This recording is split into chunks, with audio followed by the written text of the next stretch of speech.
టెన్షన్కు గురవడం, arrest కావడం ఇవన్నీ ఆ ఉద్యోగికి సర్వసాధారణం. చేసేది పవిత్ర ప్రదేశంలో ఉద్యోగమే అయినా అతని దెబ్బతో అధికారులు హడలిపోతున్నారు. అధికారులకు వెళ్లాల్సిన కీలకమైన ఫైల్స్ను సైతం ఆ కేటుగాడు హ్యాక్ చేసేస్తున్నాడు. ఇంతకీ ఇదంతా ఎక్కడ, ఏంటి? Watch the story. Shri Durga Malleswara దేవస్థానంలో కీలక విభాగంలో నిధులు నిర్వహిస్తున్న ఓ ఉద్యోగి దెబ్బతో అధికారులు హడలిపోతున్నారు.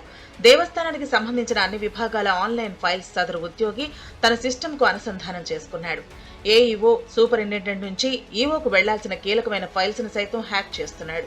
దేవస్థానానికి విరాళాలు ఇచ్చే దాతలు, ఇతర ముఖ్యుల ఫోన్ నెంబర్లు, వివరాలు తన సిస్టంలోనే పెట్టుకుని వారితో ఆలయ ప్రతినిధిగా మాట్లాడుతూ నగదు వసూలు చేస్తున్నట్లు ఆరోపణలు ఉన్నాయి. విరాళాల సొమ్ము కూడా ఈవోకు తెలియకుండా తన బ్యాంకు ఖాతాలో జమ అయ్యేలా సాంకేతిక పరిజ్ఞానాన్ని వినియోగిస్తున్నాడు. వెబ్సైట్లను హ్యాక్ చేయడం అతనికి వెన్నతో పెట్టిన విద్య. హ్యాకింగ్ చేయడంలో మరిన్ని మెళకువలు నేర్చుకునేందుకు తరచూ సింగపూర్, మలేషియా వెళ్లి వస్తుంటాడు.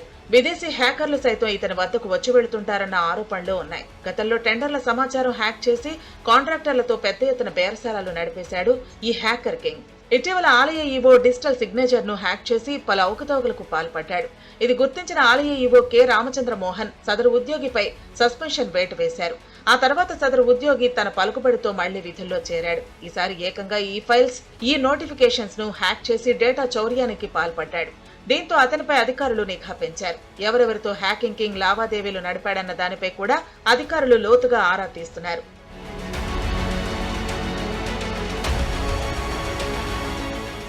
గతంలో కూడా ఈ హ్యాకింగ్ కింగ్ పై పలు ఆరోపణలు వచ్చాయి. సస్పెన్షన్ కు గురవటం, అరెస్ట్ కావటం వంటి ఘటనలు కూడా జరిగాయి. తిరిగి ఏదో విధంగా మేనేజ్ చేసుకుని ఉద్యోగం పొందటం సదరు ఉద్యోగికి పరిపాటిగా మారింది.